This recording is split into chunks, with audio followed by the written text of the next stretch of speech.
Olá, tudo bem? Seja bem-vindo ao canal Meu Momento com Deus. Daremos continuidade ao nosso estudo guiado. Nós estamos vendo aí quais são as coisas que antecedem a volta do Senhor por meio do tema a crise iminente, o conflito iminente, ou seja, aquilo que está para acontecer num piscar de olhos, como se fosse uma pequena fagulha. E isso é bastante interessante, porque nós não apenas devemos ter conhecimento das coisas e eventos que vão acontecer antes da volta de Jesus, mas devemos estar devidamente preparados para esses eventos, pois são eventos que não apenas vão, vamos dizer assim, mexer com o mundo, mas poderão desestabilizar completamente a nossa vida. E para que eu e você possamos lidar da melhor forma com esses eventos que estão apresentados na palavra de Deus, é preciso que hoje você e eu tenhamos conhecimento a respeito deles e por meio desse conhecimento possamos nos preparar. Nós estamos aí vendo esse assunto dentro do prisma do contexto geral do grande conflito. Esse tema que não apenas está ao nosso redor, mas que também acontece dentro de cada um de nós. Você sabe? Antes de nos aprofundarmos no tema do estudo do dia, da lição do dia, eu convido você a, junto a mim, buscar a presença de Deus por meio de uma oração. Então vamos orar juntos? Senhor Deus, que estás nos céus, obrigado por mais uma oportunidade de buscar a tua presença por meio desse estudo. Mais uma vez, assim como nos demais dias, nós possamos ser impressionados por tua palavra e que essa palavra seja um alimento vivo, que possa nos nutrir, possa nos fazer crescer, não somente diante dos homens aqui na terra, mas principalmente diante de ti. Pois o que mais importa para nós é a tua opinião, Senhor. Envia o teu Santo Espírito para que ele fale aos nossos corações. É isso que nós pedimos, em nome de Jesus Cristo. Amém. Nós vamos dar continuidade ao tema de ontem, hoje será a parte 2. O tema do nosso estudo de hoje é Identificando a Besta, parte 2. Ou seja, nós vamos ver mais alguns textos bíblicos, mais algumas características que corroboram com a afirmação que eu fiz ontem, onde que a besta do mar representa ali o poder papal. Não um papa específico, mas um poder papal. E eu quero convidar a você a ficar junto comigo para nós abstrairmos a informação e chegarmos a essa conclusão junto. O primeiro ponto que eu destaquei aqui, antes de nós lermos o texto que foi apresentado de hoje, diz assim, ó: em vez de adorar a besta, a alegria do povo de Deus está em adorá-lo. Sua obediência brota do coração. São fiéis a ele, porque sabem o quanto ele é fiel ao seu povo. Quando a gente medita nas histórias bíblicas, a gente encontra duas realidades. A realidade primeira é que Deus sempre cumpre com suas promessas, Deus sempre se mostrou favorável ao seu povo. E a outra realidade é que, de vez por outra, o povo negligenciava essa adoração ao único Deus, e mesmo assim Deus não mudava. Deus sempre mostrava sua misericórdia, seu amor, sua compaixão para com a raça humana, e tentando de alguma forma atraí-los para mais uma vez ficar perto de Deus. O texto bíblico para a nossa reflexão está no livro de Apocalipse. Apocalipse capítulo 15, capítulo 13, versículo 5, que diz assim, ó: A besta foi dada uma boca para falar palavras arrogantes e blasfemas. E lhe foi dada autoridade para agir durante 42 meses. A gente já viu nesse trimestre, alguns estudos atrás, o que corresponde a esses 42 meses, em alguns outros textos, um tempo, 2 tempos e metade de um tempo. Ou seja, o período de 1280 anos. Né? Esse período é o período de supremacia papal. Eu destaquei um ponto aqui que descreve com bastante detalhe quando foi que começou e quando foi que terminou. E como se deu esse término dessa autoridade papal. Diz assim, ó: o papado exerceu influência de 538 depois de Cristo, ou seja, de acordo com a história, foi após o terceiro imperador romano passar todos os poderes políticos para o Papa. Ele já detinha os poderes religiosos e agora foi passar os poderes políticos, né, cívicos para o Papa. E aí, durante esse período de 538 a 1798, se cumpre piamente, ou seja, exatamente o período de 42 meses, ou seja, um tempo, 2 tempos e metade do tempo. Essa profecia também está apresentada lá no contexto de Daniel, capítulo 8, certo? Você pode ver lá que o chifrinho pequeno, que também falava blasfêmia, né, tinha uma boquinha bastante arrogante, falava muita besteira, é a mesma criatura que é apresentada aqui no capítulo 13, a mesma besta, né? E os dois poderes apresentam o poder papal. Mas quando o general Berthier levou o Papa cativo em 1798, qual era o Papa, Davi? Era o Pio VI. Pio VI. 1798 d.C., a supremacia papal terminou e a profecia foi cumprida. Se alguém tiver de ir para o cativeiro irá. Está lá em Apocalipse 13, verso 10. O golpe no papado foi grave, mas não fatal. A ferida mortal seria curada.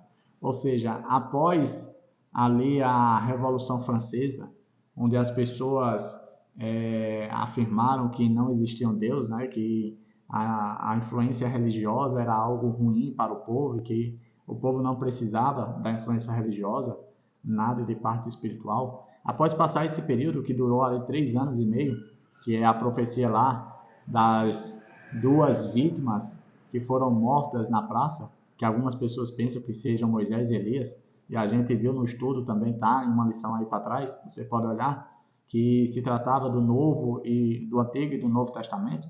A gente vê que após passar esse período, a ferida mortal dada ali por meio do Império da França, né, por Berthier, o general Berthier, quando ele prende o Papa Pio VI, essa ferida iria se curar. Ou seja, ela iria voltar a todo o seu poder. Davi, o Papa hoje está exercendo toda a sua autoridade? Não. Não semelhante à que ele tinha nesse período de 538 a 1798. Hoje ele tem o seu poder de influência, sim, mas ele ainda não é a autoridade máxima sobre os reinos, como era naquela época. Eu até mencionei ontem, né, que uma das atribuições que o Papa tinha era, além de excomungar, ou seja, expulsar a pessoa do céu, né, também era de tornar pessoas reis, ou seja, uma autoridade política. E após esse evento da ferida que o general Berthier causou ali no Papa, destronando o Papa, esse processo de cura ele vem acontecendo com o passar do tempo. Até que a próxima besta, que aí vai ser o tema de amanhã, a gente vai ver que essa outra besta vai restaurar por completo toda a saúde dessa besta do mar, a saber, o papado. Em outras palavras, o que eu estou querendo dizer é: o papado vai voltar sim a ser uma autoridade, não apenas religiosa, mas também política. Olha esse ponto aqui que eu destaquei. Hoje, os líderes mundiais dão as boas-vindas ao pontífice como embaixador da Igreja de Roma e o visitam regularmente no Vaticano. Para você ter uma ideia, teve algo que marcou a história, que foi quando o Papa entrou pela primeira vez ali na Câmara, né, uma espécie de Câmara ali nos Estados Unidos, onde está a representação máxima da autoridade. E até então não havia espaço para o Papa, pois vamos dizer assim, a doutrina não, mas a ideia do parlamento dos Estados Unidos é a liberdade. E por ter essa questão da liberdade, a questão religiosa, vamos dizer assim, a autoridade religiosa não tem poder nenhum ali dentro. Mas aí quando abriram-se as portas para o Papa e ali o receberam, ali foi um pequeno gesto e sinalização de que sim, no futuro, as nações iriam se reunir em volta vamos dizer assim, em volta de um poder, para assim ser organizada, para assim ser, vamos dizer assim, mantidas. E aí é onde a gente vê o cumprimento do ecumenismo, onde todos vão se aliar em volta de um único propósito. Infelizmente não será o propósito correto. Olha esse outro ponto que eu destaquei. Durante seu discurso, aqui foi um discurso do Papa, durante seu discurso em 6 de junho de 2012, você pode até pesquisar aí, para mais de 15 mil pessoas reunidas na Praça de São Bento, em Roma, o Papa Bento XVI falou o seguinte, olha o que ele declarou: o domingo é o dia do Senhor e dos homens e mulheres. Um dia em que todos devem ser livres, livres para a família e livres para Deus. Ao defender o domingo, defendemos a liberdade humana. Aparentemente, é uma declaração bonita, uma declaração atrativa, uma declaração amistosa. O problema é que é uma declaração não bíblica. Quando ele enaltece o primeiro dia da semana ou o oitavo dia da semana, como é apresentado dentro dos documentos católicos, quando ele faz essa ênfase nesse dia, o que é que ele está querendo dizer? Ele está querendo dizer que a lei de Deus é colocada por terra. E o que vai vigorar, ou seja, o que vai estar valendo, é a lei de homens. E que todo aquele que se coloca em oposição a esse ditame, a esse decreto, está sendo contra a vontade da maioria, ou seja, a vontade do bem comum. E isso é algo bastante preocupante, que vale a nossa reflexão, que vale a nossa ponderação. Olha esse outro ponto que eu destaquei, ó.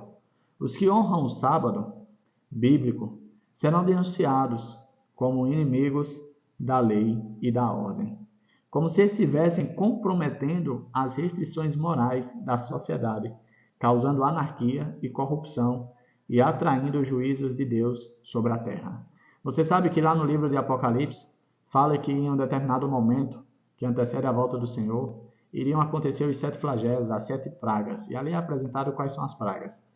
E quem será responsabilizado por essas pragas? Será exatamente o povo que aparentemente está anarquizando, ou seja, sendo contra as leis que foram decretadas, ou seja, aquilo que promove a paz mundial, aquilo que é o senso comum, aquilo que todo mundo apoiou. Essas pessoas, que no caso somos nós, aqueles que seguem os mandamentos de Deus, serão vistas como inimigos da sociedade. E é por essas razões que eu e você seremos perseguidos, como a palavra de Deus afirma. Isso é algo, pessoal, muito sério. Percebe que nós precisamos nos preparar para esses eventos?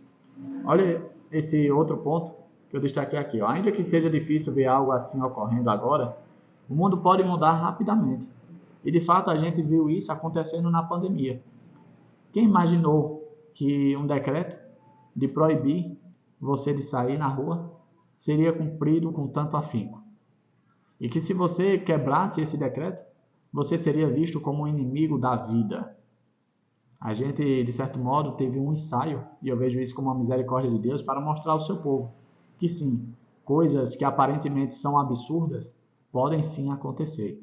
Pois nós vimos na pandemia do Covid, vamos dizer assim, como as coisas podem se tornar real com muita facilidade.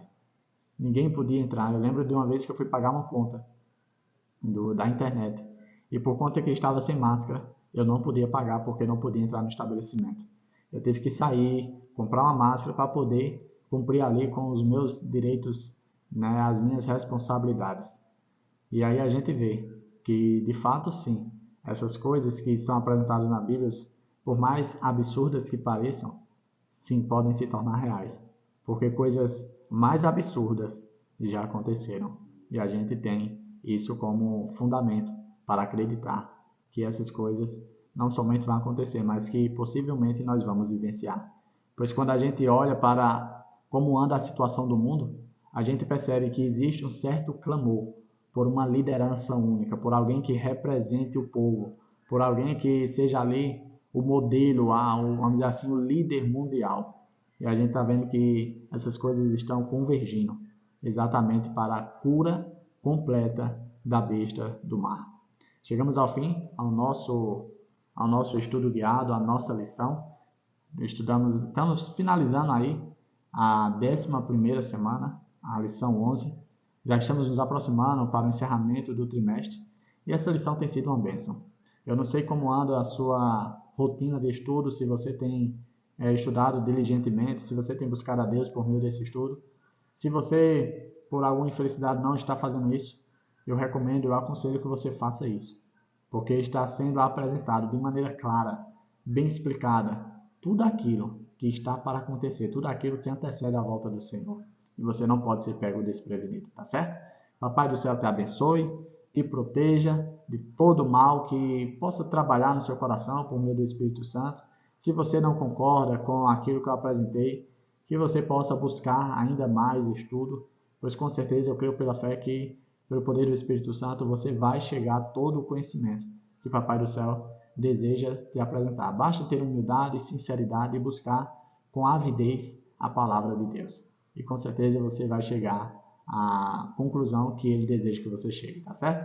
É isso. Até a próxima e tchau, tchau.